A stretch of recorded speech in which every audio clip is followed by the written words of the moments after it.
Hello friends, मेरा नाम है नमन और आप देखना शुरू कर चुके हैं एक बार फिर से हमारा एजुकेशन चैनल टॉक विद नमन। देखिए, यहाँ पे आपको जैसे पहले पता होगा कि यहाँ पे हम जो वीकली करंट अफेयर्स है उसकी डीप एनालिसिस करते हैं और ये पर संडे आता है। तो उसी के अकॉर्डिंग ये जो है नया एपिसोड 7 है, जो आज हम आपके सामने लेके आए हैं। और बाकी के अगर आप एपिसोड देखना चाहते हैं तो हमारी प्लेलिस्ट में पड़े हैं और चैनल में भी पड़े हैं, वहाँ जाकर आप देख सकते हैं। तो जल्दी से कुछ की पॉइंट्स के बारे में बात कर लेते हैं, जिनके बारे में आज हम आज डिस्कस करेंगे। ऑपरेशन डेजर्ट चेन, देखिए एक नया तरह का ऑपरेशन है। जैसे कि आपको पता है कि ये कोविड-19 पैंडमिक में बहुत सारे ऑपरेशंस और बहुत सारी चीज़ें जो है वो गवर्नमेंट के द्वारा चलाई गई। तो ये ऑपरेशन डेजर्ट चेन है। ये क्या है, ये भी चीज़ें आपको बताएंगे। इंटरनेशनल रिलीजियस फ्रीडम इंडेक्स, भारतीय जो एक तरह से धार्मिक स्वतंत्रता है उसका वो जो इंडेक्स है वो जारी हो गया है। उसमें रैंकिंग क्या है भारत की और अन्य देशों की, इसके बारे में बताएंगे। थर्ड है QS वर्ल्ड यूनिवर्सिटी रैंकिंग 2020। इसमें यूनिवर्सिटीज़ की रैंकिंग जो है वो दी जाती है QS वर्ल्ड यूनिवर्सिटी के द्वारा। तो इसके बारे में हम आपको बताएंगे। और जो नेक्स्ट है नगर वन स्कीम, ये स्कीम एक नई लॉन्च की गई है, इसके बारे में बताएंगे। ऑपरेशन ब्लू स्टार क्या है ये भी बताएंगे। और इसके अलावा कई सारी जो करंट की जो न्यूज़ हैं एक वीक के अंदर जो हुई हैं उसके बारे में हम आपको डिस्कस करेंगे। इसी के द्वारा एक इन्फॉर्मेशन आपको देना चाहते हैं कि अगर अभी तक आप हमारे टेलीग्राम ग्रुप से नहीं जुड़े हैं तो आप लिंक जो है वो डिस्क्रिप्शन में वहाँ जाके जुड़ सकते हैं। वहाँ पे हम जो है वीकली मतलब डेली जितने भी करंट अफेयर्स होते हैं और जो भी इंपॉर्टेंट आर्टिकल्स और टॉपिक्स होते हैं वहाँ पे हम शेयर कर देते हैं, तो वो आपको बहुत ज़्यादा हेल्पफुल साबित होंगे। और इस वीडियो को देखने के लिए आप चाहे वो SSC की तैयारी करें हो या बैंकिंग की या रेलवे की या UPSC की या किसी भी स्टेट लेवल के या सेंट्रल लेवल के जो एग्ज़ाम्स की प्रिपरेशन कर रहे होंगे तो उसमें ये आपके लिए हेल्पफुल हो सकती है। चलिए बिना देर करते हुए शुरू करते हैं। देखिए, पहली जो न्यूज़ निकल के आई वो है सितंबर तक दुनिया में आ सकती हैं 2 बिलियन कोरोना वैक्सीन। ये देखिए एक जो कंपनी है, ब्रिटिश कंपनी है, जिसका नाम है एस्ट्राजेनेका। एक सेकंड में लिख के बता देता हूँ। एस्ट्राजेनेका, ये एक ब्रिटिश कंपनी है जिन्होंने ये दावा किया है कि ये सितंबर के मंथ एंड तक वो जो है वो 2 बिलियन जो है वैक्सीन के टीके जो है वो प्रोवाइड करवा देंगी ऑल ओवर वर्ल्ड। और इन्होंने एक तरह से ये टाइप करके काम कर रही हैं। किसके साथ टाइप कर रही हैं, तो ये ऑक्सफोर्ड यूनिवर्सिटी के साथ मिलके ऑक्सफोर्ड यूनिवर्सिटी के साथ मिलके काम कर रही हैं। और इन्होंने बोला है कि सितंबर के मंथ एंड तक ये जो है वो कोरोना वैक्सीन के 2 बिलियन टीके बना देंगी, प्रोवाइड करवा देंगी ऑल ओवर वर्ल्ड में। तो ये एक अच्छी चीज़ निकल के आई है। नेक्स्ट न्यूज़ के बारे में बात कर लेते हैं। हम लोग बात करने वाले हैं अमेरिका के बाद ब्राज़ील ने भी विश्व स्वास्थ्य संगठन यानी WHO को छोड़ने की धमकी दी। धमकी क्यों दे रहे हैं भाई? क्योंकि WHO इस समय सबका मानना है कि WHO ने जो वो सही से इन्फॉर्मेशन प्रोवाइड नहीं करवाई। अगर वो टाइम पे इन्फॉर्मेशन प्रोवाइड करवा देता तो ये जो कोरोना वायरस है इतना ज़्यादा ना फैलता। ठीक है ना। तो पहले इसको अमेरिका ने छोड़ा था और डोनाल्ड ट्रम्प ने इसकी एक तरह से फंडिंग भी रोक दी थी, हमने आपको पिछली वीडियोज़ में बताया था। और उसके बाद अब ब्राज़ील ने इसको छोड़ने की धमकी दी है, क्योंकि ब्राज़ील पे जो वो डेथ रेट है वो पर मिनट पर पर्सन होके और बहुत ज़्यादा जो है वो बढ़ रहा है। तो इसलिए ब्राज़ील ने भी कहा है कि हम जो है वो इसको क्विट कर देंगे, यानी WHO से अपनी जो सदस्यता है वो एक तरह से ख़त्म कर देंगे। ये जो आप देख रहे हैं ये आप बताएंगे, ये ब्राज़ील के और वो हैं प्रेसिडेंट है, तो आप हमको बताएंगे कि जो भी हैं ये कौन है, कमेंट सेक्शन में बताइएगा। नेक्स्ट न्यूज़ के बारे में बात कर लेते हैं। हम लोग बात करने वाले भारतीय रिजर्व बैंक ने 500 करोड़ रुपए के साथ भारतीय भुगतान संरचना विकास कोष की स्थापना की। क्या है ये भाई? तो इसके बारे में बता देते हैं हम। ये नॉर्थ ईस्ट जितनी भी स्टेट हैं उनमें पॉइंट ऑफ सेल यानी POS से पेमेंट बढ़ाएंगे। लोगों तक भुगतान के जो नए नए तरीके हैं उनको बढ़ाया जाएगा एक तरह से। देखिए, हाल ही में भारतीय रिजर्व बैंक ने रुपए के सृजन की घोषणा की है। 500 करोड़ का भुगतान इंफ्रास्ट्रक्चर डेवलपमेंट फंड यानी PIDF, इसको जो है वो बिल्डअप करने की कोशिश की है। उद्देश्य क्या है इनका? ये जो फंड है इसको Tier 3 से Tier 6 यानी जो Tier 3 और Tier 6 से केंद्रों और उत्तर पूर्वी राज्यों यानी नॉर्थ ईस्ट स्टेट, भौतिक और डिजिटल दोनों तरह के पॉइंट ऑफ सेल बुनियादी ढांचे की तैनाती को प्रोत्साहित करने के लिए बनाया गया है। PIDF की स्थापना भारत में 2019 से 21 में भुगतान और निपटान प्रणाली में दृष्टि दस्तावेज द्वारा प्रस्तावित उपायों के अनुरूप किया है। एक तरह से आप आसान भाषा में ये समझ सकते हैं कि नॉर्थ ईस्ट स्टेट में भुगतान का जो एक तरह से डिजिटल पेमेंट है और जो कोई भी तरह का पेमेंट जो है वो समझ सकते हैं वो बहुत धीरे तरीके से हो रहा है, तो उसको एक फास्ट ग्रो करवाने के लिए ये जो स्कीम है वो लाई गई है। मतलब एक तरह से 500 करोड़ रुपए एक इंफ्रास्ट्रक्चर के रूप में बिल्ड किए जाएंगे इन नॉर्थ ईस्ट स्टेट में, ताकि ये ज़्यादा से ज़्यादा ग्रो कर सकें। जो नेक्स्ट न्यूज़ निकल के आई, हाल ही में आंकड़ों के अनुसार पिछले 8 वर्षों में भारत में 750 बाघों की मृत्यु हो गई है। ये एक बहुत ज़्यादा वो जो है एक तरह से आप समझ सकते हैं अच्छी न्यूज़ नहीं है। तो क्योंकि बाघों को आप वैसे भी देखते हो कि बहुत ज़्यादा इंडेक्स निकलते हैं, बाघों को बचाने का एक तरह से कई तरह के प्रोग्राम चलाए गए हैं क्योंकि ये लुप्त होने वाली प्रजातियों में शामिल हो चुके हैं। तो इसी के लिए ये एक बहुत अच्छी न्यूज़ नहीं है निकल के आई है। जो भारतीय बाघ संरक्षण प्राधिकरण द्वारा प्रदान किए गए आधिकारिक आंकड़ों के अनुसार पिछले 8 वर्षों में देश में 750 बाघों की मौत हुई। मध्य प्रदेश राज्य में इन आंकड़ों में सबसे ज़्यादा दुर्घटनाएं की हैं और 2012 से 19 के बीच देश भर के विभिन्न अधिकारियों द्वारा 101 बड़ी बिल्लियों की भी जब्ती भी की गई है। मतलब एक तरह से बड़ी बिल्लियां जो भी होती हैं ये इन्हीं की एक तरह से प्रजाति से मिलती जुलती हैं। उनका एक तरह से कई तरह से उनको एक जगह से दूसरी जगह स्मगल किया जा रहा है और भी कई चीज़ें की जा रही है, तो उनकी जो है वो जब्ती की गई है। ठीक है, नेक्स्ट न्यूज़ जो निकल के आती है, फोर्ब्स द्वारा विश्व की सबसे अधिक कमाई करने वाले 100 हस्तियों में से एकमात्र भारतीय अभिनेता अक्षय कुमार को शामिल किया गया है। देखिए फोर्ब्स की जो लिस्ट निकलती है वो कई बहुत जो ज़्यादा कमाई करने वाली वो जो हस्तियां हैं उनमें निकलती है और अक्षय कुमार इसमें जो है वो 100 हस्तियों में एकमात्र भारतीय अभिनेता हैं जो शामिल हुए हैं जो अधिक कमाई करते हैं। इनकी जो कमाई है वो बता देते हैं हम आपको, 48.5 यूएस डॉलर।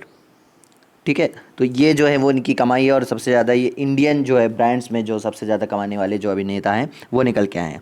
नेक्स्ट न्यूज़ के बारे में बात कर लेते हैं। हम लोग बात करने वाले भारत की 8 शिक्षण संस्थाओं को टाइम्स की एशिया यूनिवर्सिटी रैंकिंग 2020 में शामिल किया गया। मतलब जो भारत की 8 यूनिवर्सिटी हैं उनको जो है वो एशिया में पहले एक रैंकिंग की गई है और उसमें भारत की 8 जो है वो यूनिवर्सिटी हैं उनको शामिल किया गया है। तो आपसे पूछ सकते हैं कि भारत की जो शिक्षण संस्थाओं को किस यूनिवर्सिटी ने रैंकिंग दी है, तो आप बता सकते हो टाइम्स हायर और एजुकेशन, ये जो है यूनिवर्सिटी है इसने जो है वो रैंकिंग दी है। इसमें जो आप जान सकते हो एक दो बता देता हूँ मैं आपको, आईआईटी दिल्ली और आईआईटी रॉपर, ये एक नई यूनिवर्सिटी एक तरह से निकल के आई है और इसमें जो है इनको शामिल किया गया। और भी कई सारी चीज़ें हैं जो आपको मैं टेलीग्राम ग्रुप में जो है वो डाल दूंगा, वहाँ से आप देख सकते हैं।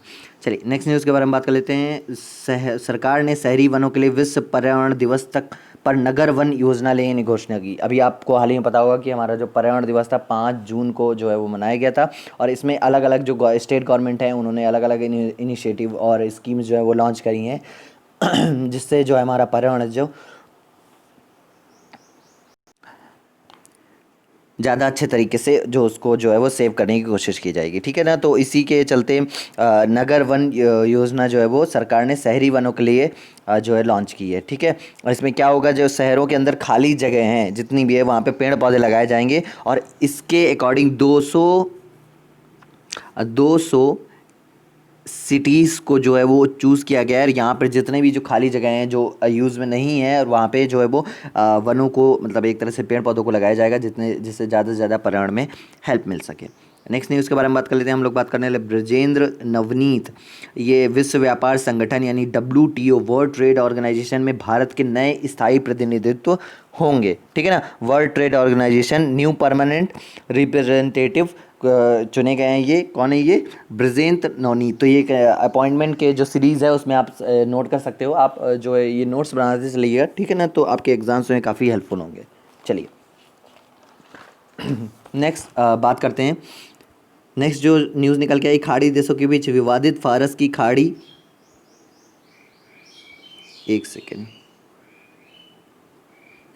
फारस की खाड़ी फिर से एक बार चर्चा में आई। अच्छा, ये गल्फ ऑफ पर्शियन, अच्छा इसमें पहले तो ये जान लीजिए कि इसमें कितने देश जुड़े हैं। तो इसमें 8 देश जो है वो जुड़े हैं। ये इंपॉर्टेंट क्वेश्चन है, आपसे पूछ सकता है कि गल्फ ऑफ पर्शियन में कितने देश जो है वो ऐड है। तो 8 देश जो है वो जुड़े हैं। इसके बारे में थोड़ा सा और बताते हैं आपको। कतर के संकट से पहले खाड़ी क्षेत्र वापस नहीं लौटेगा, यूएई के विदेश राज्य मंत्री डॉक्टर अनवर गर्गश ने कहा है। फार्सियन खाड़ी क्षेत्र में कच्चे तेल और प्राकृतिक गैस के प्रमुख उत्पादों की उपस्थिति है और इस तरह वैश्विक अर्थव्यवस्था में महत्वपूर्ण योगदान है। इस प्रकार से क्षेत्रीय सदस्यों और प्रमुख विश्व अर्थव्यवस्थाओं द्वारा सहकारी सुरक्षा के माध्यम से भौगोलिक रूप से महत्वपूर्ण क्षेत्र में शांति बनाए रखना इस क्षेत्र को राजनीतिक और आर्थिक रूप से स्थिर रखने के लिए अच्छे समाधानों में से एक है। अच्छा, और इसके बारे में जो चीज़ें हैं जो आपसे एग्जाम में पूछ सकता है वो जान लीजिए, ठीक है ना। पहली चीज़ तो मैंने आपको बताई कि इसमें पूछ सकता है गल्फ और पर्शियन में कितने देश हैं, तो 8 देश हैं, ठीक है। दूसरी चीज़ आपसे पूछ सकता है तो कि वर्ल्ड का जो है वो कितने परसेंट जो है वो प्रोड्यूस करती हैं ये 8 कंट्रियाँ ऑयल का, ठीक है ना। यहाँ पे ऑयल का प्रोडक्शन ज़्यादा होता है, तो वर्ल्ड की 65% जो ऑयल की रिज़र्व प्रोडक्शन है, ठीक है ना। हाँ, प्रोडक्शन एक एरिया अलग होता है, रिज़र्व प्रोडक्शन अलग होता है। तो जो 65 रिज़र्व प्रोडक्शन है ऑयल का वो ये 8 कंट्रियाँ करती हैं, ठीक है। और इनके अंदर एक और काउंसिल भी है, जीसीसी, गल्फ कोऑपरेशन काउंसिल, इनके अंदर जो है आपको देखने को मिलती है। ये लोग भी इसके लिए काम करते हैं। आपको कमेंट सेक्शन में बताना है कि कौन सी 8 कंट्रियाँ हैं जो गल्फ ऑफ पर्शियन में शामिल हैं, ठीक है। चलिए नेक्स्ट न्यूज़ के बारे में बात कर लेते हैं। उत्तरी पूर्व राज्य आसाम में गैस रिसाव नियंत्रण से बाहर हुई। देखिए ये बहुत जो है वो पुरानी न्यूज़ है, लेकिन इसमें नए नए जो चीज़ें हैं वो होकर आ रही हैं। ये लास्ट में मैं कवर कर सकता है लास्ट वीक में, लेकिन मैंने नहीं कवर किया क्योंकि ये उस टाइम पे इतनी बड़ी न्यूज़ नहीं थी, ठीक है ना। लेकिन अब ये बहुत इंपॉर्टेंट न्यूज़ हो चुकी है क्योंकि जो आसाम है वहाँ पर इंडियन ऑयल का एक वो है, एक तरह से आप बोल सकते हैं कि जगह है जहाँ पे इनका जो है वो गैस जो है वो गैस और तेल वगैरह जितनी भी जो चीज़ें हैं वो निकाली जाती हैं। तो यहाँ पे क्या हो गया है कि कुछ दिन पहले यहाँ पे एक तरह से गैस रिसाव हो रहा था, लेकिन वो गैस रिसाव बहुत ज़्यादा होने लगा और इसके लिए जो इंडियन जो टीम है रिसर्चर्स की और जो वैज्ञानिक है उनकी जो इनको कंट्रोल नहीं कर पाई, तो इसके लिए सिंगापुर से जो है वो टीमें मंगाई गई थी। और ये इतना ज़्यादा हो रहा था कि अगर ये चीज़ भी बोली गई थी कि अगर यहाँ पे एक भी माचिस की तीली या किसी तरह से आग पकड़ लेगी तो ये बहुत ज़्यादा प्रॉब्लम क्रिएट कर देगा। और ऐसा ही कुछ हुआ है कि अभी हाल ही में क्या हुआ, जो सिंगापुर से टीम आई थी उन्होंने किसी टेक्निकल ग्लिच हो गई होगी या कोई भी प्रॉब्लम हो सकती है, तो उसकी वजह से ये जो यहाँ पे जो आग पकड़ ली है, ठीक है ना। और ये आग जो है वो बहुत ज़्यादा फैल चुकी है, तो ये चीज़ें जो है वो निकल के आई हैं, ठीक है। नेक्स्ट न्यूज़ के बारे में बात कर लेते हैं। 8 देशों ने चीन के खिलाफ अंतर सदस्यीय संसदीय गठबंधन शुरू किया। 8 countries have launch inter parliamentary alliance against China. अच्छा, ये चीज़ क्या है इसके बारे में देख लेते हैं हम। 8 लोकतंत्रों ने एक समूह ने चीन पर अंतर संसदीय गठबंधन शुरू किया। यह विधायकों का एक अंतर्राष्ट्रीय क्रॉस पार्टी समूह है जो चीन के प्रति लोकतांत्रिक देशों के दृष्टिकोण में सुधार की दिशा में काम कर रहा है। गठबंधन का गठन Japan, United Kingdom, Australia, Germany, Lithuania, Norway, Netherland और यूएसए द्वारा किया गया था, ठीक है ना। तो इसमें आप ये समझ सकते हो कि 8 कंट्रीज से, अलग अलग देशों से 18 पॉलिटिक्स, 8 कंट्रीज से 18 पॉलिटिक्स जो है वो निकल के आए थे, जो चाइना को ह्यूमन राइट्स और safeguarding international rules, promoting fair trade, strength security, protect national integrity को अपने एक तरह से इनके बारे में बात करेंगे और इनका एक तरह से विरोध भी कर सकते हैं, ठीक है ना। विरोध किया गया है और ये ज़्यादा से ज़्यादा जो है वो चाइना को ट्रेड से दूर रखा जाए और ज़्यादा अच्छी तरीके से सारी चीज़ें बिल्डअप करी जाएँ अलग अलग देशों में। तो इनके बारे में एक नॉर्मल सी चर्चा हुई। ये आपसे ज़्यादा पूछ नहीं सकता है, हाँ पूछ सकता है कि किन 8 देशों ने जो है वो inter parliamentary alliance against China को जो है वो इसके बारे में बात की थी। तो आप बता सकते हैं कि उनमें से United Kingdom, Australia, Germany, Lithuania, Norway, Netherland, USA था। इसमें से एक तरह से ये भी पूछ सकता है कि 4 ऑप्शन आपको दे देगा और पूछेगा कौन सी कंट्री शामिल नहीं थी, तो वहाँ पे भी आपको ये कंट्रीज जो है वो याद कर लीजिएगा। और इसमें कोई इंपॉर्टेंट न्यूज़ नहीं है। सरकार ने महिलाओं और बाल विकास के लिए जया जेटली टास्क फोर्स का गठन किया। ये क्या है भाई जया जेटली?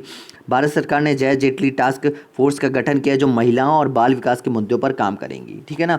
अच्छा, एक तरह से न्यूट्रिशन लेवल क्या होता है प्रेगनेंसी में माओं का, और प्रेगनेंसी में माओं की मौत कितनी हो जाती है, कई बार बच्चे देने के दौरान माँ की मृत्यु हो जाती है। तो उन सब चीज़ों पर सरकार जो है निगरानी रखना एक तरह से शुरू करेगी, क्योंकि 2015 से 2017 तक 122 महिलाएं 1 लाख बच्चों को जन्म देते समय मर गई हैं। ये एक रिपोर्ट में निकल के आया था, ठीक है ना। तो ये एक बहुत ज़्यादा एक तरह से अच्छी चीज़ न्यूज़ नहीं है। तो इन सब चीज़ों पर ध्यान देगी जो भारत सरकार है, महिला एवं बाल विकास मंत्रालय द्वारा टास्क फोर्स का गठन किया। अब ये चीज़ आपसे पूछ सकती है कि जया जेटली टास्क फोर्स का गठन किसने किया था? तो वुमेन एंड चाइल्ड डेवलपमेंट जो मिनिस्ट्री है, इन्होंने इसका गठन किया था। केंद्रीय वित्त मंत्री निर्मला सीतारमन ने वर्ष 2020 से 21 की जो अपनी बजट प्रस्तुति के दौरान टास्क फोर्स के गठन की घोषणा भी की थी।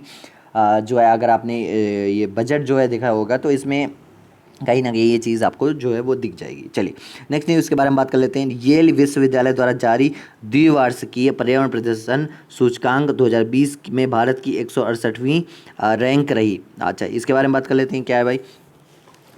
देखिए, बिनाइनल इन्वायरमेंट परफॉर्मेंस इंडेक्स 2020 किसने जो है वो लॉन्च किया था? तो ये येल यूनिवर्सिटी। आपसे पूछ सकता है कि जो है वो बिनाइनल और इन्वायरमेंट परफॉर्मेंस इंडेक्स कौन जारी करता है? तो येल यूनिवर्सिटी जारी करती है, ठीक है ना।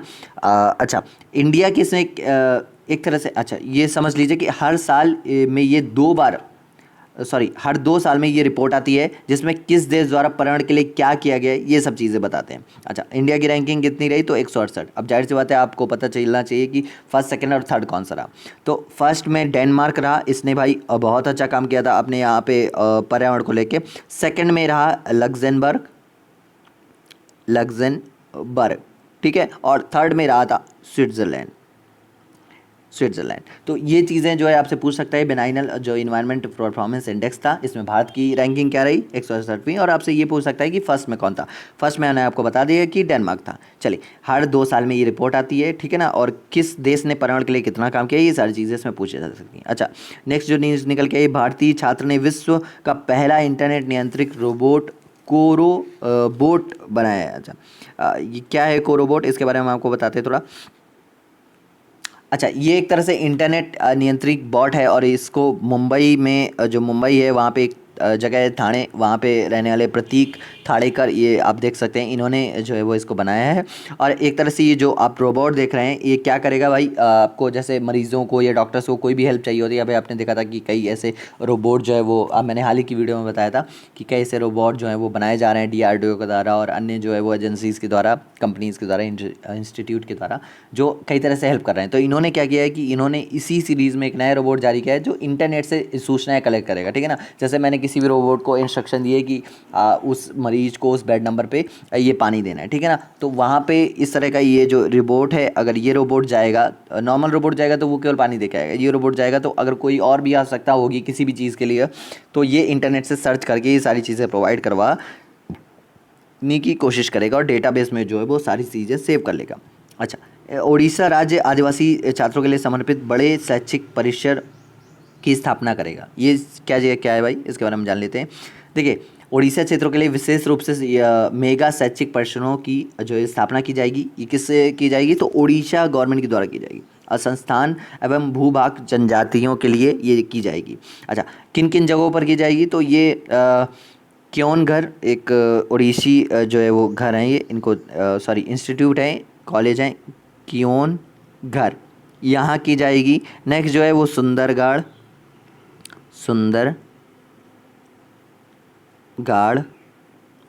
थर्ड जो है वो मयूरगंज। फोर्थ जो है वो तीन ही है, ठीक है ना। तो इसमें कियोनगढ़, सुंदरगढ़ और मयूरभंज, इन 3 जगहों पर ये जो है आदिवासी लोगों के लिए अलग अलग जो है वो कॉलेजेस जो है स्थापना किए जाएंगे, बनाए जाएंगे। और इनको जो है वो अच्छी शिक्षा, क्योंकि अधिकतर आदिवासी लोग जो है वो शिक्षा से पिछड़ जाते हैं, तो इनके लिए एक अच्छा सा इनिशिएटिव लाया गया है। उत्तराखंड राज्य ने गैर सैंड को राज्य की ग्रीष्मकालीन राजधानी घोषित किया। आपसे ये क्वेश्चन पूछ सकता है कि ग्रीष्मकालीन राजधानी कौन सी है आपकी? तो ये जो उत्तराखंड में गैरसैंण जो सिटी है उसे ग्रीष्मकालीन राजधानी घोषित किया गया है, ठीक है ना। चलिए नेक्स्ट न्यूज़ के बारे में बात कर लेते हैं। जावेद अख्तर रिचर्ड डॉकिंस पुरस्कार प्राप्त करने वाले पहले भारतीय बने। रिचर्ड डॉकिंस पुरस्कार, तो ये आप एक चीज़ आप एक तरह से नोट कर सकते हैं कि रिचर्ड डॉकिंस पुरस्कार 2020 किसको मिला था? तो ये जावेद अख्तर जी को मिला था। ये हमारे इंडस्ट्री के बहुत बड़े जो जानी मानी शख्सियत हैं उनमें से एक है। चलिए विश्व महासागर दिवस 2020 का विषय क्या था? एक तरह से ये क्वेश्चन बन सकता है, आपसे पूछ सकता है। तो इसका जो है आंसर है innovation for a sustainable ocean, एक सतत महासागर के लिए नवाचार। एक सतत महासागर के लिए नवाचार, ये आपसे जो है वो पूछ सकता है भाई। अब मैंने आपको बताया था कि इस तरह के क्वेश्चन जो है वो इंपॉर्टेंट डेज से रिलेटेड आपको थीम्स पूछ सकता है, कि जैसे थीम क्या थी, मैंने आपको हाल ही की कई वीडियो में बताया था, तो ये पूछ सकता है, ठीक है ना। तो इसको याद रख लीजिएगा, वर्ल्ड ओशियन डे 2020 की थीम क्या थी? तो innovation for a sustainable ocean, यानी एक सतत महासागर के लिए नवाचार। ये जो है वो विश्व महासागर दिवस की जो है वो थीम थी इस बार की। चलिए नेक्स्ट न्यूज़ के बारे में बात कर लेते हैं। हाल ही में ऑपरेशन ब्लू स्टार की 36वीं वर्षगांठ बनाई गई। क्या है भाई ये ऑपरेशन ब्लू स्टार और कहाँ बनाई गई? तो ये चीज़ें देख लीजिए।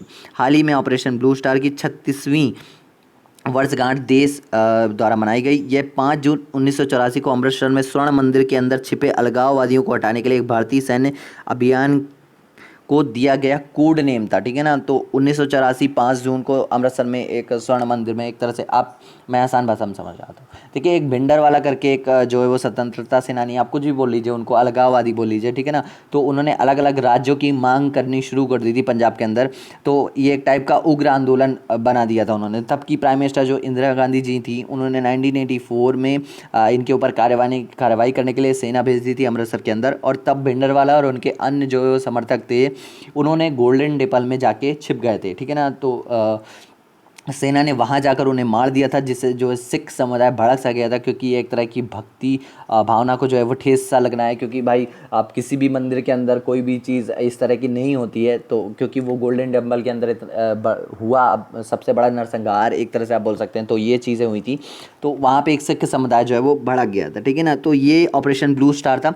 ऑपरेशन का आदेश तत्कालीन प्रधानमंत्री इंदिरा गांधी द्वारा दिया गया था। मुख्य रूप से अमृतसर में हरमंदिर साहिब कॉम्प्लेक्स, जिसे स्वर्ण मंदिर के रूप से जाना जाता है, पर नियंत्रण रखना था, ठीक है ना। वहाँ से बाहर किसी भी चीज़ को फैलना नहीं था। ये सारी चीज़ें थी। भारतीय सेना ने सिख चरमपंथी धार्मिक नेता जनरल सिंह भिंडारवाला और उनके सशस्त्र अनुयायियों को बाहर निकाल के मंदिर के अंदर प्रवेश किया था। तो ये सारी चीज़ें थी। तो एक तरह से रिलीजियस को ठेस पहुंची थी, और तब ये सारी चीज़ें हुई थी। तो ये इसकी 36वीं वर्षगांठ बनाई गई थी एक तरह से। तो ऑपरेशन ब्लू स्टार आपको पता चलेगा। आपसे ये पूछ सकता है कि ऑपरेशन ब्लू स्टार कब बनाया गया था पहली बार? तो ये 1984 में 5 जून, जैसा कि मैंने आपको बताया, ये चीज़ें हो सकती। चलिए नेक्स्ट न्यूज़ के बारे में बात कर लेते हैं। भारत सरकार ने लद्दाख में केंद्रीय प्रशासनिक न्यायाधिकरण की 18वीं खंडपीठ स्थापित की। क्या है भाई ये? चलिए इसके बारे में बात कर लेते हैं। भारत सरकार ने हाल ही में केंद्र शासित प्रदेश लद्दाख और जम्मू कश्मीर के लिए केंद्रीय प्रशासनिक न्यायाधिकरण कैट की 18वीं खंडपीठ का उद्घाटन किया। जम्मू के लिए कैट फीट की स्थापना कई अदालतों का बोझ कम होगा। देखिए एक तरह से ये जो खंडपीठ की स्थापना की गई, इसमें जो अलग अलग जो केसेस है, जैसा कि आपको पता है कि हमारे यहाँ केसेस बहुत ज़्यादा हैं और जजेस और जो न्यायालय है वो बहुत ज़्यादा कम है, और इनकी वजह से कई लोगों को न्याय नहीं मिल पाता है। तो इसी के दौरान ये जो है वो खंडपीठ की स्थापना की गई, ताकि कई जो है वो उनका जो अदालतें, उनका बर्डन कम हो सके और ज़्यादा से ज़्यादा लोगों को न्याय मिल सके, ठीक है ना। पीठ सरकारी कर्मचारियों के सेवा मामलों पर विशेष रूप से निपटेगी। देखिए कई बार होता है कि अलग अलग केसों के लिए अलग जो न्यायालय होती हैं वो स्थापित होती हैं, ठीक है ना। तो सरकारी काम में जल्दी से जल्दी हो, वो किसी तरह से अटके नहीं, और इसके लिए ये खंडपीठ स्थापना की गई। इसमें केवल सरकारी जो है वो कर्मचारियों के मामलों से रिलेटेड जो भी चीज़ें हैं उनके बारे में एक तरह से डिस्कस किया जाएगा। कैट की स्थापना संविधान के अनुच्छेद 323 के तहत की गई थी। ये चीज़ आपसे पूछ सकता है, ठीक है ना। तो ये चीज़ आपको पता चल गई है। चलिए नेक्स्ट न्यूज़ के बारे में बात कर लेते हैं। भारत की पहली सौर ऊर्जा संचालित नाव आदित्य गुस्तावे ट्रोवे अवार्ड के लिए चुनी गई। देखिए पहला क्वेश्चन तो आपका यही निकल के आ जाता है कि भारत की पहली सौर ऊर्जा संचालित नाव का नाम क्या था? तो आप यहाँ पे बता सकते हैं कि उसका नाम आदित्य था, ठीक है ना। और आदित्य भारत की दूसरा क्वेश्चन आपसे पूछ सकते हैं, भारत की पहली सौर ऊर्जा संचालित नाव आदित्य को कौन सा अवार्ड के लिए नॉमिनेट हुई थी? तो गुस्तावे ट्रोवे अवार्ड के लिए ये नॉमिनेट हुई थी, ठीक है ना। अच्छा, और ये एशिया की, दूसरी चीज़ आप देख लीजिए कि एशिया की ये फर्स्ट सोलर सेल से चलने वाली, सोलर एनर्जी से चलने वाली जो नाव है, ठीक है ना। और गुस्तावे ट्रोवे अवार्ड कहाँ पे दिया जाता है? तो ये फ्रांस में दिया जाता है। और इलेक्ट्रिक इंजीनियर्स की जितनी भी जो अभी फील्ड हैं और जितने भी इलेक्ट्रिक इंजीनियर्स की जो भी इनोवेशन है, उसके दौरान ये चीज़ें दी जाती हैं। अच्छा, न और कुछ जान लीजिए इसके बारे में। हाल ही में भारत का पहला सौर ऊर्जा संचालित नौका आदित्य को गुस्तावे ट्रॉवे अवार्ड के लिए एशिया से एकमात्र एंट्रेंस के रूप में चुना गया है। आदित्य 12 ऐसे फेरों में से एक है जिन्हें दुनिया भर में पुरस्कार के लिए चुना गया है। देखिए आप ये चीज़ समझिए कि दुनिया भर में केवल 12 चीज़ों को एक तरह से चुना जाता है, और भी कई चीज़ें जो चुनी गई हैं उसमें 12 से में एक आदित्य को लिया गया है। तो इंडिया के लिए एक अच्छी चीज़ हो सकती है।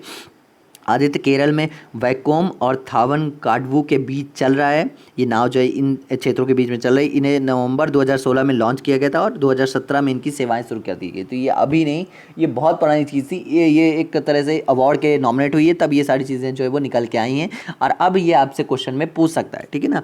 तो यह भारत का पहला सौर ऊर्जा संचालित जो नौका और सबसे बड़ी सौर ऊर्जा संचालित नाव है। अच्छा, इसकी कुछ खास बातें जान लीजिए। ये 180 रुपये पर डेज में 22 ट्रिप करवा सकता है आपको, ठीक है ना। और 22 ट्रिप, आप ट्रिप समझ लीजिए कि 8 ट्रिप में 55 किलोमीटर होते हैं। अब आप समझ लीजिए कि ये कितना बेनिफिशियल है और कितना प्रॉफिटेबल जो है वो चीज़ें हो सकती हैं, और इनका जो ज़्यादा से ज़्यादा अलग अलग देशों में यूज़ किया जाएगा, तो ये बहुत अच्छी चीज़ हो सकती है। आप इसी को डीजल में चलाएंगे तो बहुत ज़्यादा जो है वो 4,000 5,000 पर डे के अकॉर्डिंग खर्चा लेगा, लेकिन यहाँ पे 180 रुपये पर डे में ये 22 ट्रिप करवा सकता है, और एक ट्रिप में 55 किलोमीटर चल सकती है। तो आप इसको कैलकुलेशन लगा लीजिएगा कि कितना फ़ायदेमंद है, ठीक है। चलिए नेक्स्ट न्यूज़ के बारे में बात कर लेते हैं। उत्तराखंड में हल्द्वानी में राज्य का सबसे बड़ा जैव विविधता पार्क स्थापित किया गया। अच्छा, ये चीज़ें देख लीजिए कि जैव विविधता पार्क में क्या होता है कि जो बहुत सारे जो जीव होते हैं, जो बड़े बड़े जानवर होते हैं, उनकी जो एक तरह से संरक्षण किया जाता है, उनका बचाव बहुत ज़्यादा किया जाता है। तो ये जो है वो पूछ सकता है कि उत्तराखंड का सबसे बड़ा जो है वो जैव विविधता पार्क कहाँ है, तो हल्द्वानी में, उत्तराखंड के अंदर एक जो सिटी शहर आप कुछ भी मान सकते हो, तो ये जो है वो हल्द्वानी के बीच में है, ठीक है ना। तो यहाँ पे वो सबसे बड़ा जो है वो विविधता पार्क स्थापित हुआ है राज्य का, ठीक है। चलिए, उड़ीसा राज्य में वंदे उत्कल जननी को राज्य गान का दर्जा दिया गया है। अच्छा, ये जो फोटो में शख्स दिख रहे हैं, आप मेरे को कमेंट सेक्शन में बताएंगे कि ये कौन है। तो वंदे उत्कल जननी स्टेट सॉन्ग है, जैसे हमारा भारत का वो जो जनगण मन जो है वो नेशनल सॉन्ग है, उसी तरह से वंदे उत्कल जननी स्टेट सॉन्ग है, उड़ीसा का है, ठीक है ना। ये कहाँ से लिया गया है, तो ये कांता कवि लक्ष्मीकांत महापात्रा की जो कविता है, एक तरह से 1912 को जो इन्होंने लिखी थी, तो उससे ये सारी चीज़ें ली गई हैं, मतलब उसको एक दर्जा दिया गया है राज्य गान का, ठीक है। मध्य प्रदेश राज्य ने धन्यवाद माँ नामक वृक्षारोपण अभियान शुरू किया है। अच्छा, देखिए अभी हमने हाल में कुछ दिनों पहले आपको बताया था कि मध्य प्रदेश ने चरण पादुका प्रोग्राम जो है वो जारी किया था, जिसमें जो प्रवासी मजदूर थे, वो जो बाहर से आ रहे थे, उनके लिए एक तरह से चप्पलें और जो स्लीपर्स हैं उनके लिए प्रोवाइड करवाई गई थी, क्योंकि उनके पास वो सारी चीज़ें थी नहीं। तो इसी के अभी जो विश्व पर्यावरण जो दिवस था, मैंने आपको पहले ही बताया अभी थोड़ी देर पहले कि अलग अलग स्टेट जो है वो सेंट्रल गवर्नमेंट जो अलग अलग स्कीमें लॉन्च कर रही, तो धन्यवाद माँ के नाम से एक वृक्षारोपण अभियान शुरू किया गया है। बस और कुछ नहीं पूछ सकता इसमें से, अब केवल सिंपल क्वेश्चन निकल के आएगा कि धन्यवाद माँ किस राज्य ने शुरू किया वृक्षारोपण अभियान, तो ये मध्य प्रदेश गवर्नमेंट ने शुरू किया। चलिए नेक्स्ट न्यूज़ के बारे में बात कर लेते हैं। सरकार ने कोविड-19 रोगियों के लिए शारीरिक पैरामीटर निगरानी कोविड बीप जारी की है। ये एक तरह से एक इंस्ट्रूमेंट है, ठीक है ना, इसको लगा दिया जाएगा, और जो भी जैसे आपकी जो है वो नर्वस सिस्टम और जो रेस्पिरेशन सिस्टम, आपकी सांस कैसे चल रही है, उसमें क्या जो है वो बदलाव है, ये सारी चीज़ें जो है वो मॉनिटर किए जाएंगे, और आपको एक तरह से ये जो है वो बताएगी कि पेशेंट को जो कोरोना पॉजिटिव तो नहीं है, ठीक है ना। तो government launch psychological parameter monitoring system for covid patient, Covid beep, ठीक है। बस इतना सा जो वो जानने लायक है। चलिए, ब्रिटेन ने चीन पर प्रौद्योगिकी निर्भरता कम करने के लिए 5 पार्टनर देशों के सहयोग को बढ़ाने की को जो निर्णय लिया। एक बड़ी न्यूज़ थी, मैं सोच रहा था पहले इसको एक बड़े टॉपिक में, अलग से इंपॉर्टेंट टॉपिक में डिस्कस करूं, लेकिन फिर मैंने कहा कि इसी में डिस्कस कर देते हैं। देखिए 5 देश वह जो एक तरह से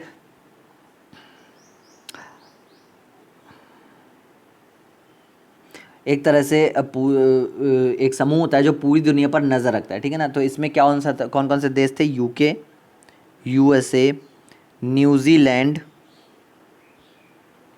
देखिए यूके, यूएस, न्यूजीलैंड, कनाडा और ऑस्ट्रेलिया, ये 5 कंट्रीज़ थी। जो आप गूगल में सर्च करिए, आपको डीप में जो सारी चीज़ें विकीपीडिया में मिल जाएंगी, ठीक है ना। ये चर्चा में इसलिए है क्योंकि यह देश एक तरह से अपनी वर्क थ्योरी को बढ़ा रहे हैं। कैसे बढ़ा रहे हैं? ये पहले एक संगठन के रूप में नज़र रखते थे बाकी देशों पर कि और कि कौन क्या कर रहा है, किसकी ग्रोथ कितनी हो रही है, ये सारी चीज़ें, ठीक है ना। लेकिन अब ब्रिटेन बाकी 4 देशों के साथ मिलकर चाइना के खिलाफ कार्रवाई करेंगे, ठीक है। और एक एनालिसिस करके इन्होंने ऑस्ट्रेलिया के एक न्यूज़पेपर, ठीक है ना, पर छापे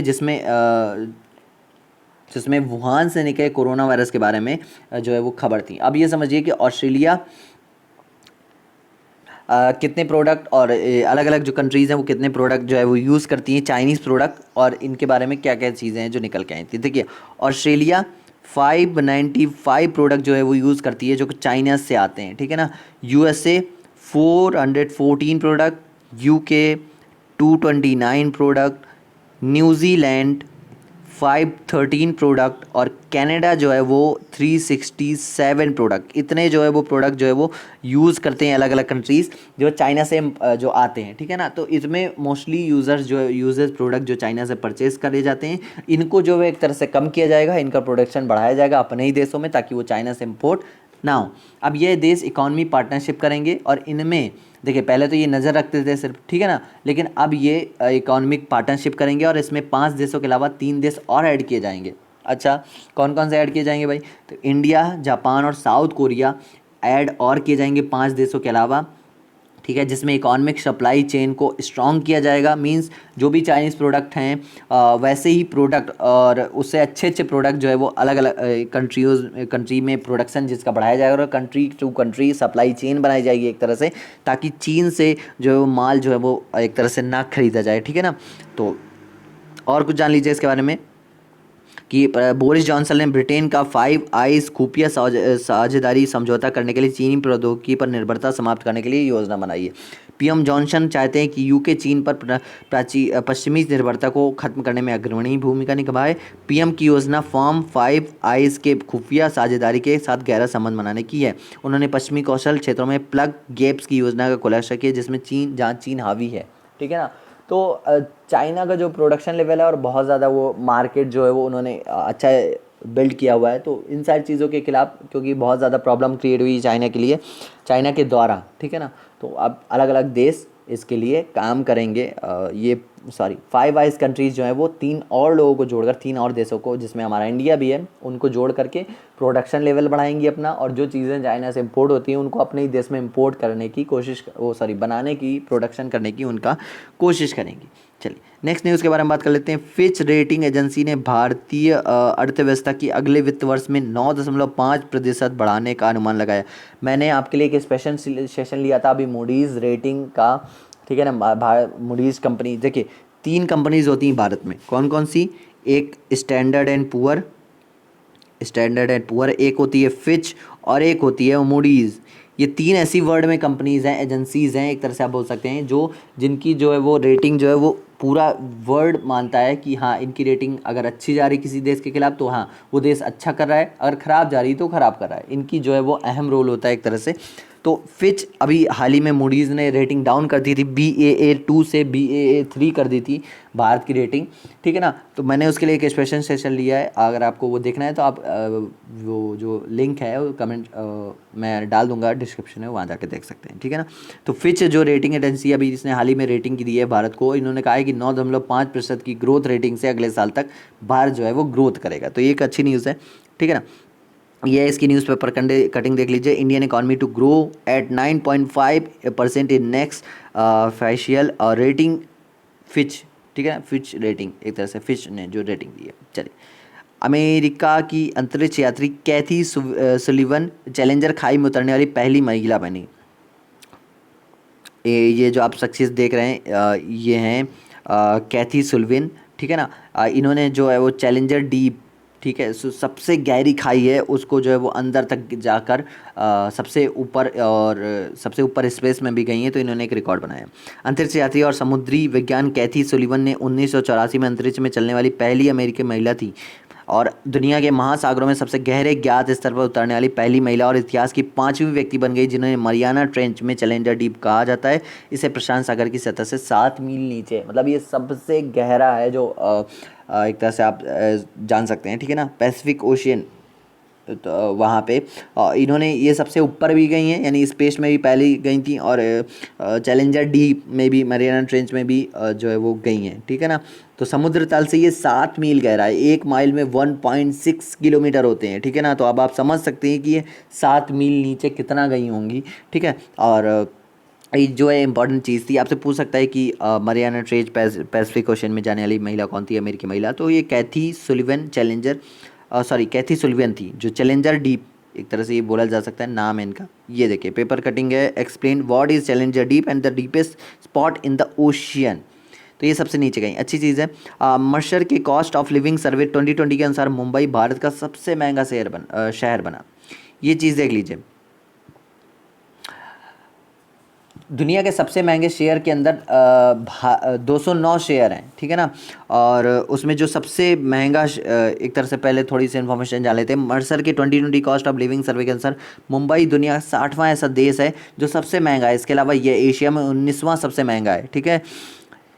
सर्वेक्षण में 200 नए शहरों की सहित इसकी रैंकिंग को मापा गया है। शहरों को रैंक करने के लिए उपयोग में किए जाने वाले उपाय आवास, भोजन, परिवहन, कपड़े और मनोरंजन थे। मर्सर के 2020 कॉस्ट ऑफ लिविंग सर्वे का कहना है कि मुंबई भारत का सबसे महंगा शहर है, ठीक है।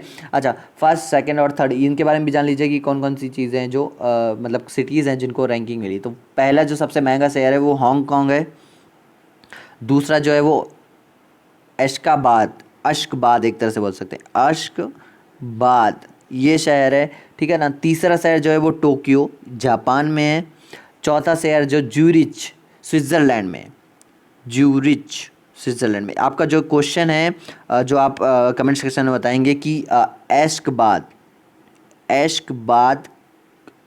कहाँ है, कौन सी सिटी, मतलब कौन से जो कंट्री में ये सिटी पड़ती है, ठीक है ना। तो फर्स्ट मैं आपको बताया कि हांगकांग, सेकंड एश्कबाद, थर्ड टोक्यो और चौथा जो है वो ज्यूरिच है। और भारत का सबसे महंगा शहर मुंबई है जो कि 60वें नंबर में है। एशिया में ये 19वें नंबर में है, जैसा मैंने आपको बताया।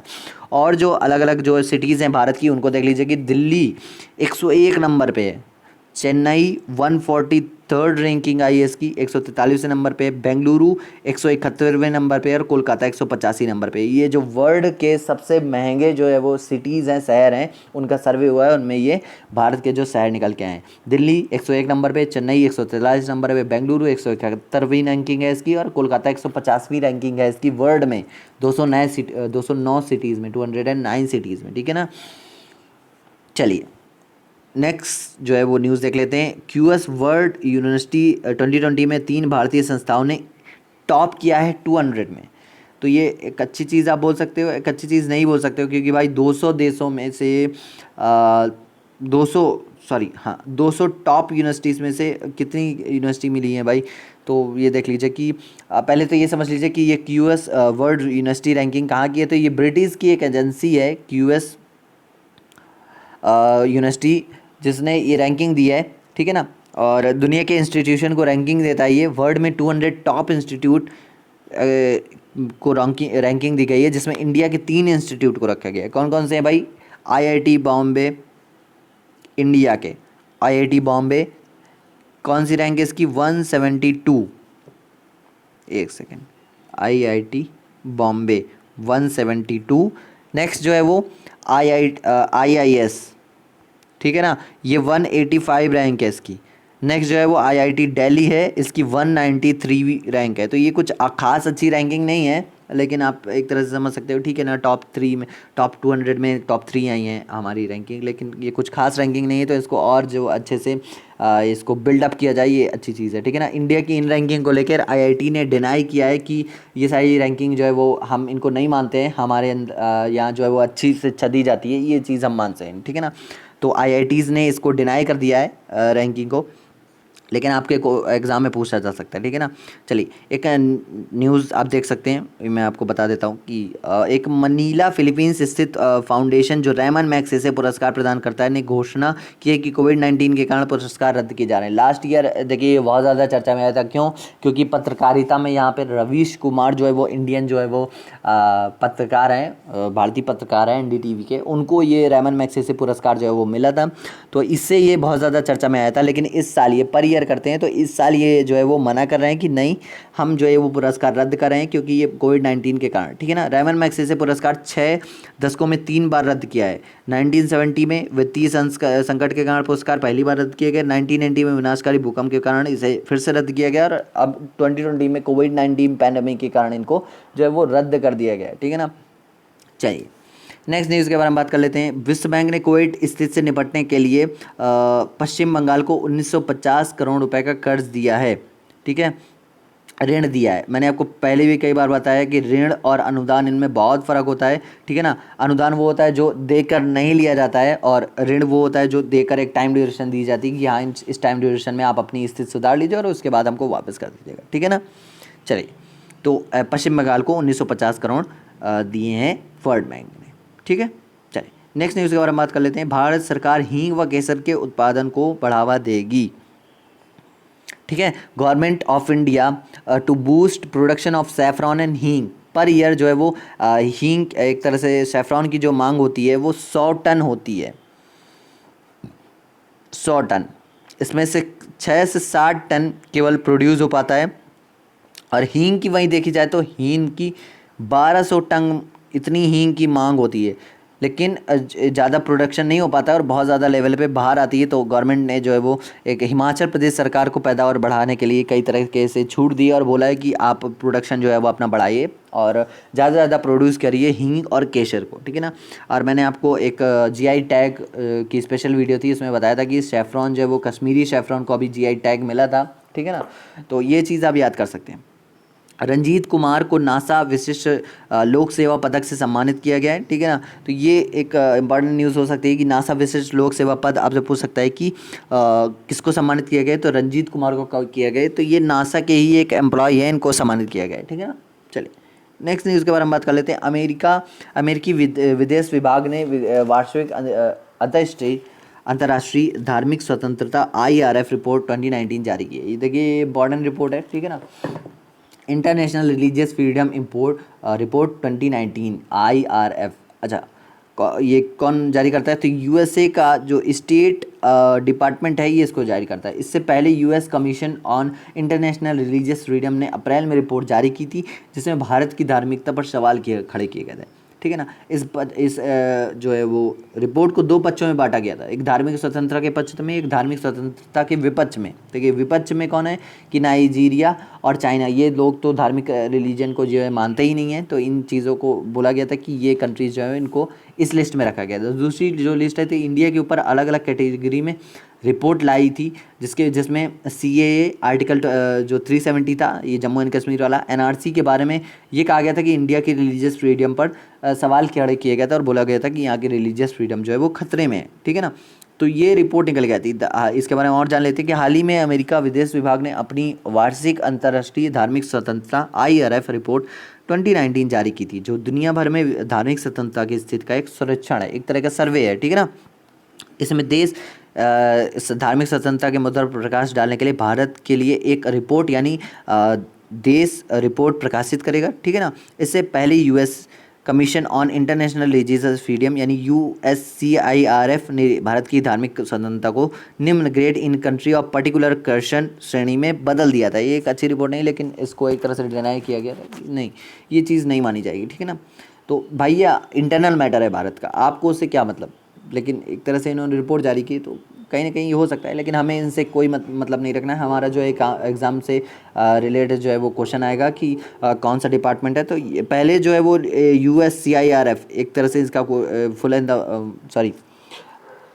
इसका जो है फुल फॉर्म भी पूछ सकता है, तो US commission on international religious freedom, और जो है चीज़ें पूछ सकता है कि किसने निकाला था, तो US स्टेट डिपार्टमेंट निकालता है। ये इसके न्यूज़पेपर कटेंगे। द हिंदू की US religious freedom report takes note of CAA NRC and JN K status. चलिए, हाल ही में भारतीय सुरक्षा बलों ने जासूसी गतिविधियों में शामिल होने के लिए ऑपरेशन डेजर्ट चेज के तहत पकड़ा। क्या है भाई ये ऑपरेशन डेजर्ट चेज, आप ऐसे नॉर्मल समझिए।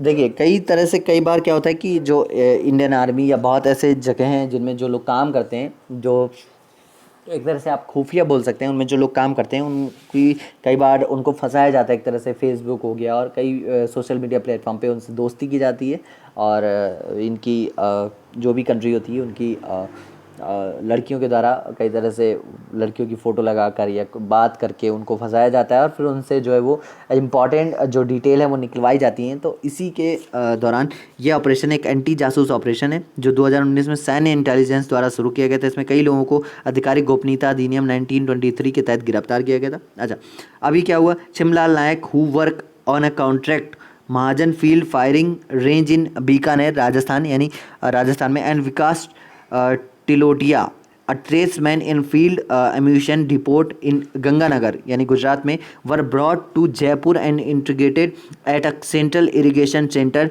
टिलोटिया resident of Junjunu and some of his relative had received money in their bank account in exchange of their classified information shared with Pakistani intelligence agency set intelligence Umesh Mishra. ठीक है ना। तो ये point निकल के आई कि राजस्थान के कुछ दो लोग थे, इन्होंने जो है वो अपनी इंडिया की जो है वो जो इम्पोर्टेंट इन्फॉर्मेशन थी वो शेयर की है पाकिस्तान से, पाकिस्तान की इंटेलिजेंस एजेंसी से, तो इनको गिरफ्तार कर लिया गया। ठीक है ना। तो ऑपरेशन डिजल्ट चेन अब एक तरह से बोल सकते हैं कि ये इसी का नाम है। ठीक है ना। अपराधियों को पकड़ने के लिए ऑपरेशन संयुक्त रूप से सेना, यूपी एसटीएस और राजस्थान पुलिस ने अंजाम दिया है इसको। इसे ऑपरेशन डिजर्ट चेंज का नाम दिया गया है। ठीक है। राजस्थान पुलिस ने हाल ही में सैन्य खुफिया सूचनाओं के आधार पर जयपुर में 2 नागरिकों रक्षा कर्मचारियों को गिरफ्तार किया है। उन्हें इस इनपुट पर गिरफ्तार किया कि वो पाकिस्तान की जासूसी agency ISI inter service intelligence को संवेदनशील सूचनाएं दे रहे थी। ठीक है। तो ये आप जान लीजिएगा, ऑपरेशन डिजर्ट चेंज है। ठीक है। तो ये जो है वो आप देख रहे हैं इंडियन एक्सप्रेस की जो पेपर कटिंग है। ठीक है। चलिए नेक्स्ट न्यूज़ के बारे में बात कर लेते हैं। भारत की क्रेटर झील लोनार के पानी का रंग गुलाबी हुआ। ये ये न्यूज़ जो है वो बहुत ज़्यादा इस समय जो वायरल हो रही थी कि ये झील जो है वो इनका रंग बदल गया है। कई तरह से इस तरह एक तरह की फेक न्यूज़ भी बहुत ज़्यादा घूम रही थी इधर उधर। ठीक है ना। तो ऐसा कुछ नहीं है, ये क्रेटर लेक टर्न्ड इन पिंक। ये मैं दिखा देता हूँ किस तरह से। ये देखिए, पहले ये इस तरह की झील थी, आप देख सकते हैं, और अभी इसका रंग बदल के ऐसा हो गया। कई तरह से इसको लोग अलग अलग चीज़ों के बारे में बोल रहे हैं। ये कहाँ पे है, ये महाराष्ट्र में है। ठीक है ना। Lonar lake, sorry crater lake. ठीक है। तो उनका इसका ये कैसे बनी थी ये झील और क्या चीज़ है इनके बारे में जान लेते। झील को 10.5 के पीएच के साथ प्रकृति में अत्यधिक क्षारीय बताया जाता है, लेकिन इसकी लवणता के उच्च स्तर के लिए भी अद्वितीय है। सोडा झील की अजीब भू रसायन विशेष प्रकार के सूक्ष्म जीवों की वृद्धि को सक्षम करता है, जिनमें से कुछ अन्य जगहों पर नहीं पाए जाते हैं। लोनार झील को राष्ट्रीय भूगर्भ स्मारक के रूप में नामित किया गया है और इसे दुनिया का सबसे बड़ा बेसाल्टिक प्रभाव गड्ढा भी माना जाता है। अच्छा, ये कुछ चीज़ें थी जो आपको बता दी। अच्छा, इसका रंग क्यों बदला ये जान लीजिए। देखिए, कुछ तरह के बैक्टीरिया, शैवाल, एल्गी जो अलग अलग जो झील हैं उनमें, जैसे आप देखते नहीं काई जिनको आप बोलते हो, वो जम जाती है। तो इसमें कुछ ये जैसे कि मैंने आपको बताया खारे पानी की लेक है ये, तो इसमें कुछ ऐसे प्रकार के एल्गी आप बोल सकते हो एल्गी पाए गए थे। ठीक है। जो एक तरह से आप बोल सकते हैं कि इन्होंने इसकी वजह से इसका पानी जो है वो धीरे धीरे बदलने लगा और ये गुलाबी हो गया। ठीक है। और कोई इसमें जो वायरल न्यूज़ आप देख रहे हैं कोई इसका तथ्य नहीं है, ये एक तरह से साइंटिफिक तरीके से आप चीज़ों को देखा करिए। ठीक है। चलिए नेक्स्ट न्यूज़ के बारे में बात कर लेते हैं। हाल ही में भारत में पाए जाने एशियाई शेरों की आबादी में वृद्धि हुई। अभी मैंने आपको थोड़ी देर पहले एक न्यूज़ बताई जिसमें कमी की गई थी, लेकिन ये एशियाटिक लायन है गुजरात में गिर नेशनल पार्क में है। ठीक है ना। तो इनकी जो है वो वृद्धि बताई जा रही है कि ये वृद्धि की है। ठीक है। अच्छा, ये कहाँ पे है, गुजरात में। हाल ही में गुजरात वन विभाग ने गिर वन क्षेत्र में एशियाई शेरों की आबादी की वृद्धि घोषणा की है। 2015 की लायन जनगणना में 523 की तुलना में 674 शेर जो है वो दर्ज किए हैं। 2015 से 2020 के बाद जो वो रिपोर्ट है, जो सर्वे है वो किया जाएगा, तो 674। 2015 में कितने थे, 523, और 2020 का 674। 15वीं शेर की जनगणना के स्थान पर पूनम अवलोकन नामक जनसंख्या अवलोकन अभ्यास से गणना का अनुमान लगाया गया और 15वीं शेर की जनगणना 5 और 6 जून को होने वाली थी, लेकिन कोविड-19 के प्रकोप के कारण अनिश्चित काल के लिए स्थगित कर दिया गया। उसके बाद भी ये रिपोर्ट जो है वो लाई गई थी और इसमें जो है वो ये इंक्रीजमेंट देखने को मिला। कोविड-19 के निपटने वाले देशों की सुरक्षा और जोखिम मूल्यांकन में रिपोर्ट में भारत में 56वीं रैंक मिली है। ठीक है ना। Risk assessment for international dissemination of covid the Asian religion, ठीक है ना। तो इसमें जो है वो भारत को 56वीं रैंक मिली है। एक तरह से और जान लीजिए चीज़ें इसके बारे में। टॉप 200 में टॉप 60, पहले टॉप 200 की जो लिस्ट निकाली गई, फिर उसमें टॉप 60 में 56 जो है वो नाम आया है कि, और भी जान लीजिए कि हांगकांग इंस्टीट्यूशन जो है वो निकालता है इसकी जो रिपोर्ट है वो, और फर्स्ट जो है वो स्विट्ज़रलैंड आया है, सेकंड जर्मनी आया है, और थर्ड जो है वो इजराइल आया है। इन्होंने जो है वो सेफ्टी और चीज़ों का जो ध्यान रखा है, एक तरह से आप ये बोल सकते हैं, ठीक है। नेक्स्ट न्यूज़ जो निकल के आती है, स्वतंत्रता सेनानियों के लिए कल्याण के लिए नई समिति के अध्यक्ष के रूप में जी किशन रेड्डी का नियुक्ति हुआ। तो आपसे पूछ सकता है, इसमें ज़्यादा कुछ इतना नहीं है कि फ्रीडम फाइटर्स के लिए जो कल्याण जो वेलफेयर उनकी कमेटी है, उनका जो चेयरमैन है कौन है, तो जी किशन रेड्डी जो है वो इनके चेयरमैन है। IIT Madras NIRF India university ranking 2020 में CS पर रहा। NIRF जो रैंकिंग है 2020, ये क्या है देख लीजिए,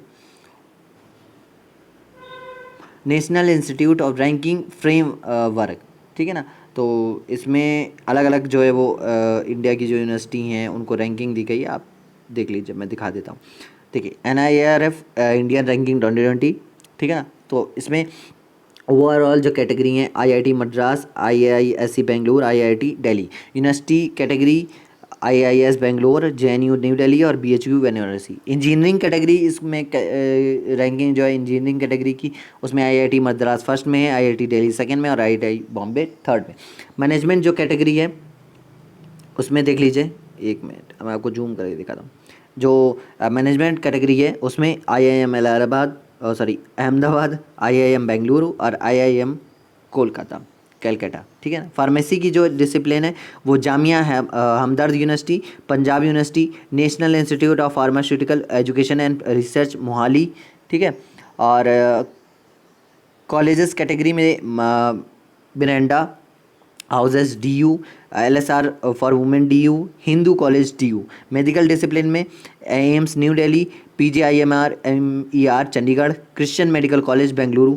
लॉ डिसिप्लिन इस तरह से ये आप देख लीजिएगा, ठीक है ना। मैं आपको प्रोवाइड करवा दूंगा, ये अलग अलग कैटेगरी में दिए गए हैं। लॉ डिसिप्लिन, आर्किटेक्चर और डेंटल कॉलेज, ठीक है। चलिए, SARS संस्थान PM केयर्स को ऑडिट करेगा। देखिए बहुत ज़्यादा न्यूज़ इस समय चल रही थी जब से इन्होंने ये RTI के लिए मना किया था। एक जो पर्सन थे उन्होंने RTI के लिए लगाया था कि भाई इसका भी जो PM केयर फंड है, इसका भी जो वो RTI होना चाहिए। तो इसके लिए जो PMO ने डिनाई कर दिया था कि नहीं भाई हम नहीं करवाएंगे, लेकिन जो ये अब होगा। SARS, ये जो SARS है ये अलग है, ठीक है ना, ये नहीं करेगा, ये SARC ये करेगा। ये एक दिल्ली की जो है वो संस्था है, एक ऑर्गेनाइजेशन आप मान सकते हैं। तो ये PM केयर्स फंड का ऑडिट करेगा। अच्छा, इससे पहले इन्होंने कुछ किया क्या? तो हाँ, PM NRF जो है ये पंडित जवाहरलाल नेहरू के टाइम पे जो फंड बना था उसका भी ऑडिट इन्होंने ही किया था। तो अब ये PM केयर्स फंड का ऑडिट करेंगे, ठीक है।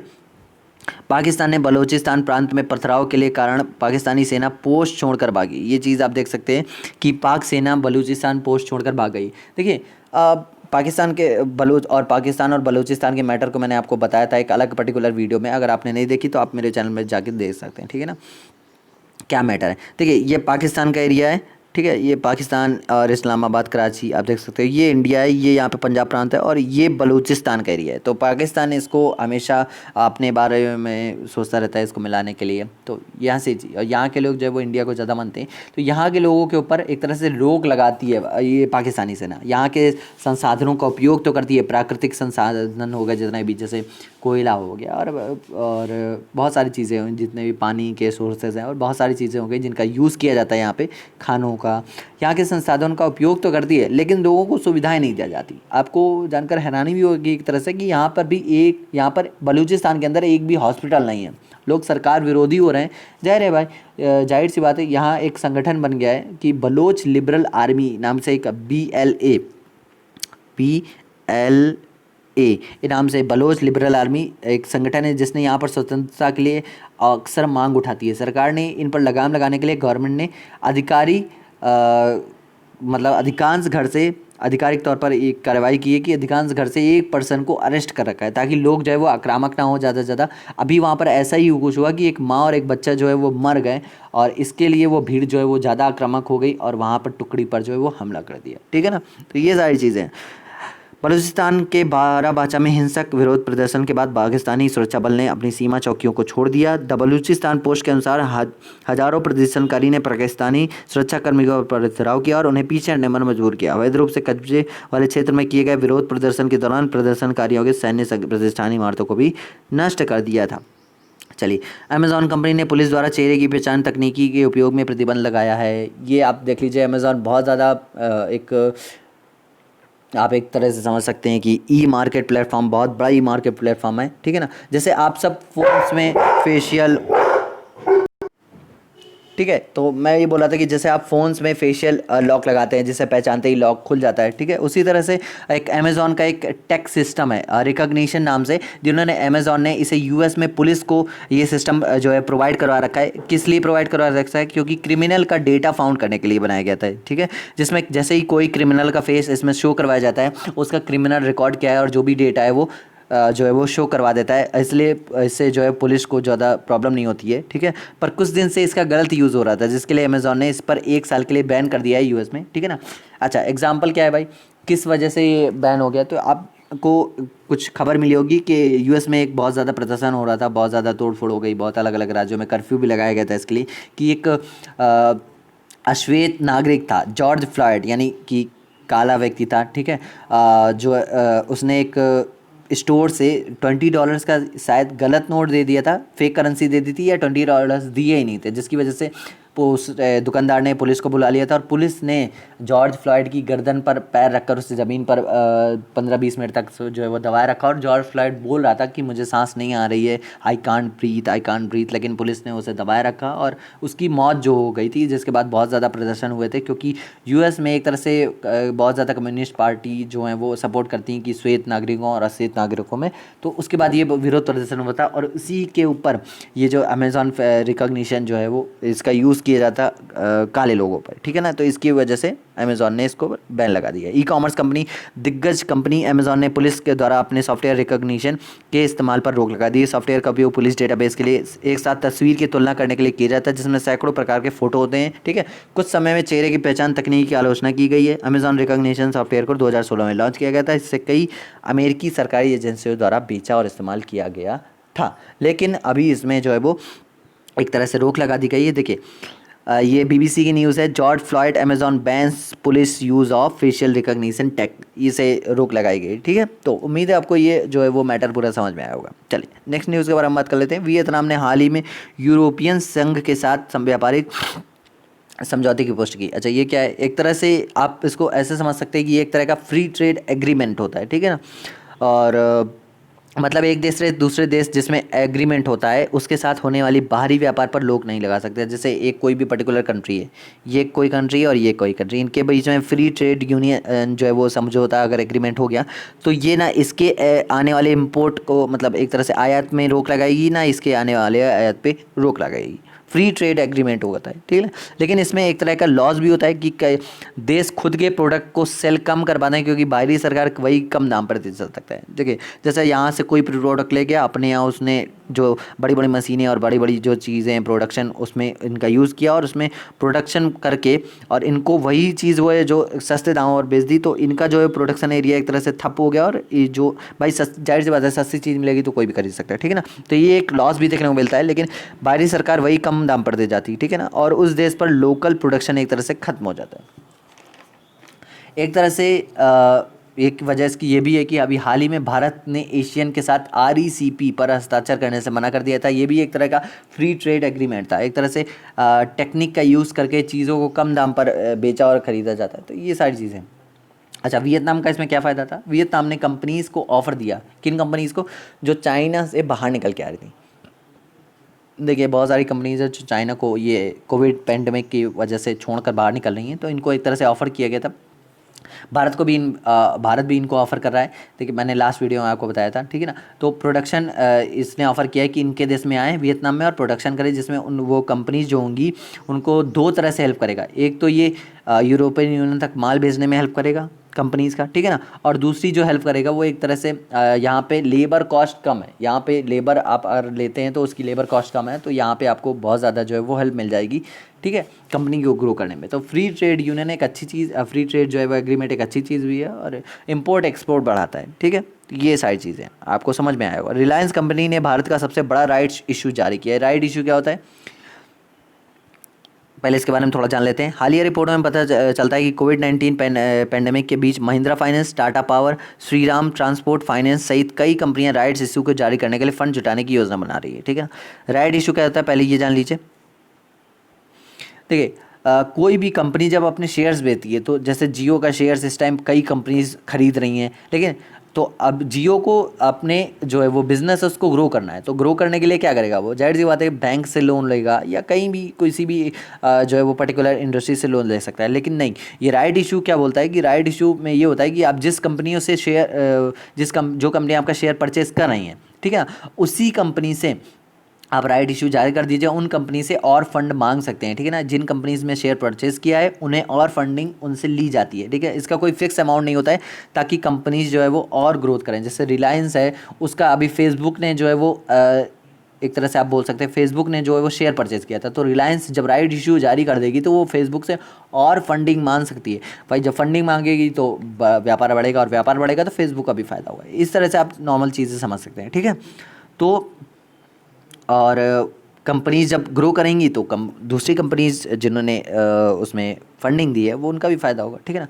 अच्छा, और जान लीजिए, हाल ही में रिलायंस इंडस्ट्रीज़ आरआईएल ने अपने आधिकारिक के मुद्दे को समाप्त किया है और कुल ये 53,124 करोड़ जो है वो फंडिंग से रेज़ किया है, ठीक है ना। फंडिंग देखी गई इनके में, और मतलब ये राइट इशू से इतनी फंडिंग आई। आरआईएल का राइट इशू भारत का सबसे बड़ा राइट इशू है, इतनी फंडिंग अभी तक नहीं आई है भारत के अंदर राइट इशू को लेकर, ठीक है ना। आरआईएल के सफल अधिकारियों का मुद्दा है और बड़ी मांग। ओवर सब्सक्रिप्शन से पता चलता है कि अच्छी कीमत पर मजबूत साख वाली कंपनियों के शेयर बाजारों में भारी मांग है, ठीक है। चलिए, ये इसकी न्यूज़पेपर कटिंग हो गई, ठीक है ना। Why companies are going for right issue amid कोविड-19 पैंडमिक। देखिए बहुत सारी कंपनीज जैसे मैंने आपको बताया, महिंद्रा फाइनेंस और श्रीराम वगैरह, तो ये सारी चीज़ें, ठीक है। तो विशाखापट्टनम में भारतीय नौसेना के deep submarine raised rescue vehicle जो है वो स्थापना की गई। क्या है भाई, इसको हिंदी में ऐसा समझिए कि गहन जलमग्नता बचाओ वाहन, एक तरह से आप बोल सकते हैं। तो ये विशाखापट्टनम में लॉन्च किया गया। किस वजह से, पहले इसको आसान भाषा में समझ लेते हैं। देखिए इसमें जैसे ही कोई सबमरीन जो पानी के अंदर रहती है, अगर वो गलती से वह पानी में डूब जाती है, भाई सबमरीन डूब सकती है, पानी के अंदर तो रहती हो, लेकिन कई कई जैसे कोई भी टेक्निकल जो है वो प्रॉब्लम हो गई, ग्लिच हो गई, कोई भी टेक्निकल फॉल्ट हो गई, तो वो सबमरीन जो है पानी के अंदर ही डूब जाती है, एक तरह से बैठ जाती है। तो उसको, उसमें जो लोग हैं उनको बचाने की, देखिए सबमरीन पानी में जो है वो बंद, एक तरह से कोई जहाज़ तो है नहीं कि कूद के पानी में जो वो तैर के बचाया जाए, तो ये पानी के अंदर ही है। तो इसमें बचाव करने के लिए उनका बचाव करने के लिए जो लोग हैं अंदर, भारत सरकार ने 2016 में ब्रिटेन से दो जो है व्हीकल परचेज किए थे, ठीक है ना। ये डूबी हुई सबमरीन को बचा लेते थे। मैं आपको व्हीकल दिखा देता हूँ, हाँ लाया हूँ, ये देखिए, ये जो है ये व्हीकल है, ये आप देख सकते हो, ये व्हीकल है। तो ये क्या करेगा, ये देखिए ये व्हीकल है, और ये जो है ये सबमरीन डूबी पड़ी है, इसमें ऐसे लॉक सिस्टम लगाकर इसको जो है वो उठा लेता है, ठीक है ना। ये डूबी हुई सबमरीन को बचा लेते हैं।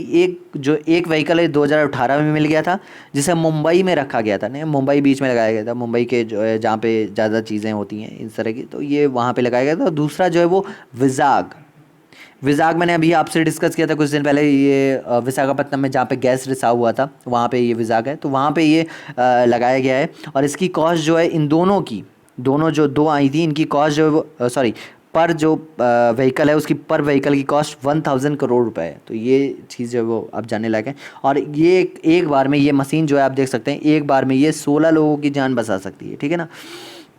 और दुनिया में 40 देश हैं। एक और इम्पॉर्टेंट चीज़ है कि पूरी दुनिया में 40 देश हैं और जिनके पास सबमरीन सिस्टम है, ठीक है ना। दुनिया में 40 देश हैं जिनके पास सबमरीन सिस्टम है, और जिनमें से यह व्हीकल सिर्फ 10 देशों के पास है, जिसमें इंडिया भी है। तो ये काफ़ी अच्छी चीज़ है इंडिया के बारे में कि हाँ भाई, इंडिया के बारे में भी, इंडिया के पास में ही ऐसा सिस्टम है। अच्छा, ये किस टेक्निक पे काम करता है, तो ये सोनार टेक्निक पे काम करता है। सोनार टेक्निक क्या होगी, अभी मैंने लास्ट वीडियो पे जो करंट अफेयर्स का वीडियो था संडे वाला, उसमें बताया था मैंने कि थार्ड सिस्टम क्या होता है। थार्ड सिस्टम एक तरह से ये होता है कि जो एंटी एक तरह से रेडिएशन सिस्टम होता है, रडार सिस्टम होता है, जो किसी भी चीज़ को भाप लेता है दूर से और बता देता है कि हाँ ये चीज़ आ रही है और इसको डिटेक्ट करके उस पर जो है वो एक्शन लेता है। ठीक है, तो ये सोनार सिस्टम पे ही काम करती है। ठीक है, और इसके बारे में कुछ जान लेते हैं। दीप जलमग्न बचाओ वाहन का उद्घाटन विशाखापट्टनम वर्षन में किया गया। डीएसआरवी को इस तरह से डिज़ाइन किया गया कि सिस्टम को जल्दी से जल्दी सड़क या हवा में जुटाया जा सके। मतलब व्हीकल इसलिए बोला जा रहा है क्योंकि इसको आप ट्रक में, हवाई जहाज में पुल्ड करके कहीं भी ले जा सकते हो। ठीक है ना, ये दूर के स्थानों में पनडुब्बी बचाओ कार्यों में सुविधाजनक बताने के लिए बनाया गया है। और वाहन प्रणाली में सबमरीन बचाव पोत, एक साइड स्कैनर, सोनार उपकरण, रिमोट ऑपरेशन वाहन शामिल है। ठीक है, और ये देख लीजिए, जैसा मैंने आपको बताया कि ये 40 कंट्रीज़ हैं जिनके पास सबमरीन है और उसमें से सिर्फ 10 देशों के पास ये जो है वो सिस्टम है। मतलब ये जो व्हीकल है वो ये है। और इसमें China, Italy, Sweden, UK, Japan, Korea, Russia, Singapore और यूएसए।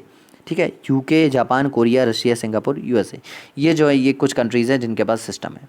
चलिए नेक्स्ट न्यूज़ के बारे में बात कर लेते हैं। हाल में ही भारत ने एशियाई संगठन के साथ युवा संवाद जो है ये आयोजित किया। क्या युवा संवाद भाई, ये भी देख लीजिए। तीसरा भारतीय आसियान युवा संवाद 8 जून 2020 और 10 जून 2020 के बीच आयोजित किया गया था। संवाद वर्चुअल मोड में आयोजित किया गया था। भारत में दुनिया की सबसे बड़ी युवा आबादी जो है वो उसकी लगभग 65% जनसंख्या 35 वर्ष से कम की है और यहाँ 450 मिलियन से अधिक लोग हैं जो 15 से 35 वर्ष की आयु के हैं। नालंदा विश्वविद्यालय आसियान छात्रों के लिए कई छात्रवृत्ति कार्यक्रमों की पेशकश की गई थी। ठीक है ना, चलिए एक तरह से आप ये देख लीजिए कि कौन जो है वो मिनिस्ट्री करवाती, तो ministry of state for external affairs government of India ये जो है वो ये करवाती है। क्या करवाती है? Asian Indian youth dialogue 2020। ठीक है, चलिए ये एशियन 10 कंट्री है, 10 कंट्री हैं, आप देख लीजिए।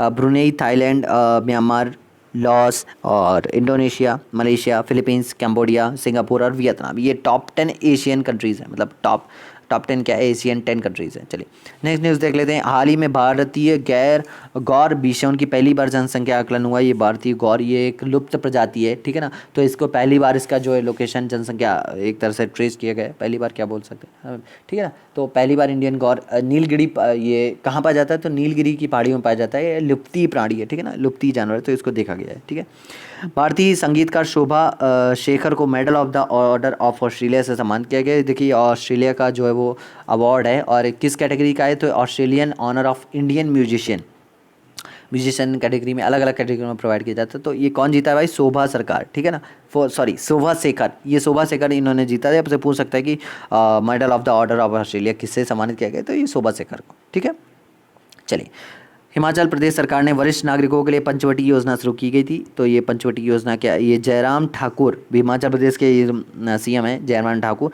इन्होंने सीनियर सिटीज़न, ये वृद्धों के लिए एक तरह से जो है वो पंचवटी योजना जारी की गई थी, जिसमें हिमाचल प्रदेश में 100 ऐसे पार्क विकसित किए जाएंगे यानी यहाँ पे जो सीनियर सिटीज़न और जो बच्चे हैं वो खेल सकते हैं या घूम सकते हैं। मतलब बच्चे खेल सकते हैं और सीनियर सिटीज़न जो है वो टहल सकते हैं, घूम सकते हैं।